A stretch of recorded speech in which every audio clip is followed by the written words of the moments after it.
Operation सिंदूर की सफलता के बाद भाजपा ने धर्मशाला के कोतवाली बाजार से लेकर कचहरी अड्डे तक तिरंगा यात्रा निकाली। हजारों की संख्या में लोगों ने इसमें भाग लिया। इस दौरान नेता प्रतिपक्ष जयराम ठाकुर, भाजपा के प्रदेश अध्यक्ष डॉक्टर राजीव बिंदल, सांसद राजीव भारद्वाज, विपिन सिंह परमार, स्थानीय विधायक सुधीर शर्मा, राकेश पठानिया, रणबीर सिंह निक्का और कई भाजपा नेता मौजूद रहे।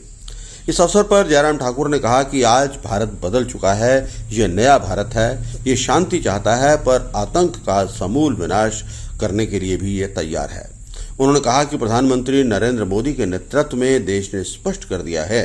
कि अब भारत किसी प्रकार के आतंकवाद को बर्दाश्त नहीं करेगा। उन्होंने कहा कि देश के प्रधानमंत्री ने ये स्पष्ट कर दिया है कि ऑपरेशन सिंदूर चल रहा है, समाप्त नहीं हुआ है।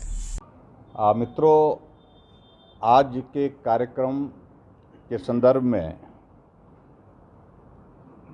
पार्टी के हमारे सम्मानीय अध्यक्ष डॉक्टर राजीव बिंदल जी ने आपके सामने बड़ा स्पष्ट किया कि तिरंगा यात्रा पूरे देश भर में भारतीय जनता पार्टी ने तय की कि सेना का जो पराक्रम अभी देखने को मिला और जिस तरह से हमारे देश के यशस्वी प्रधानमंत्री नरेंद्र मोदी जी ने देश का मजबूती के साथ नेतृत्व किया, उनके प्रति पूरा देश जब चट्टान की तरह खड़ा है तो देवभूमि हिमाचल प्रदेश भी चट्टान की तरह उनके साथ खड़ा है। भले ही ये तिरंगा यात्रा का कार्यक्रम भारतीय जनता पार्टी ने तय किया, लेकिन आपने इस बात में देखा होगा कि इस कार्यक्रम में कोई भारतीय जनता पार्टी का नारा नहीं, कोई भारतीय जनता पार्टी का झंडा नहीं, कोई भी पार्टी का बैनर नहीं, यानी कि पूरे समाज को साथ लेकर के। और इस बात के लिए मैं धन्यवाद करना चाहूँगा यहाँ जो हमारे मंच पर बैठा नेतृत्व कांगड़ा जिला का, जिसने इस कार्यक्रम में बहुत सक्रिय भूमिका निभाई। इसके आयोजन में, इस कार्यक्रम में व्यापार मंडल के लोग, सामान्य नागरिक, सेना के पूर्व अधिकारी, सेना के पूर्व में जवान रहे और यहाँ तक के पद्मश्री अवार्डी डॉक्टर क्षमा मात्रे जी भी, वो भी इस कार्यक्रम का हिस्सा बने। भाव उसमें एक ही है कि जिस प्रकार से देश की सेना ने पाकिस्तान को जवाब दिया है, यह हमारा दायित्व बनता है, नैतिक दायित्व बनता है कि हम उस सेना के सम्मान में उनका हौसला अफजाई करें, उनको मजबूती के साथ उनके साथ खड़े हों। उस तरह से आज का ये कार्यक्रम यहाँ पर रखा गया था। मित्रों, मुझे लगता है कि इस पहलगांव की घटना के पश्चात के हालात को लेकर के कोई एक्सप्लेन करने की आवश्यकता नहीं, क्योंकि पल पल जो है पूरा देश नहीं पूरी दुनिया उस घटना के बाद भारत क्या करेगा, भारत किस प्रकार से रिएक्ट करेगा, सारी चीज़ों को देख रहा था। और प्रधानमंत्री जी उस वक्त विदेश यात्रा पर थे और विदेश यात्रा से वापस लौटे, यात्रा को बीच में छोड़ करके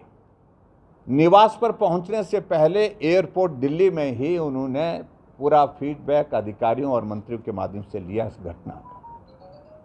और उसके पश्चात दूसरे दिन तुरंत जो कैबिनेट कमेटी ऑन सिक्योरिटी, उस बैठक का आयोजन करके बहुत महत्वपूर्ण फैसले लिए, जिन फैसलों को लेकर के मैं बड़ा डिटेल में जाना नहीं चाह रहा हूं क्योंकि आप सब लोग उन सारी चीज़ों से अच्छी तरह से वाकिफ हैं। यानी कि साफ संदेश दे दिया और प्रधानमंत्री जी ने एक सार्वजनिक सभा में एक बड़ा साफ संदेश दिया और संदेश दिया कि जो इस घटना में शामिल हैं, जो आतंकवादी और जो इस साजिश के पीछे हैं, उनको उनकी कल्पना से भी ज़्यादा बड़ी सज़ा मिलेगी। और पूरा देश इस बात को लेकर के बेसब्री से इंतज़ार कर रहा था कि कब होगा, कब जवाब दिया जाएगा। आखिरकार आप लोगों ने देखा कि 6 मई को रात के 1:20 पर भारत की धरती से ही कार्रवाई हुई। पाकिस्तान जाने की आवश्यकता महसूस नहीं हुई और 9 ठिकाने जो आतंकवाद को शरण देते थे, आतंकवाद को पनाह देते थे, ट्रेनिंग देते थे, आतंकवादियों को हथियारों के साथ मासूम लोगों की जिंदगी उजाड़ने के लिए, तबाह करने के लिए भारत भेजे जाते थे, उन ठिकानों को एक एक करके सिर्फ 25 मिनट के अंदर तबाह कर दिया। 25 मिनट के अंदर। और बौखलाहट में पाकिस्तान समझ नहीं पाया कि हो क्या गया। और ऐसी सूरत में पाकिस्तान ने रिटेलिएट करने की कोशिश की, लेकिन एक एक चाहे उनका ड्रोन था, चाहे उनकी मिसाइलें थी, वो भारत की धरती में प्रवेश करने से पहले ही गिरा दी गई।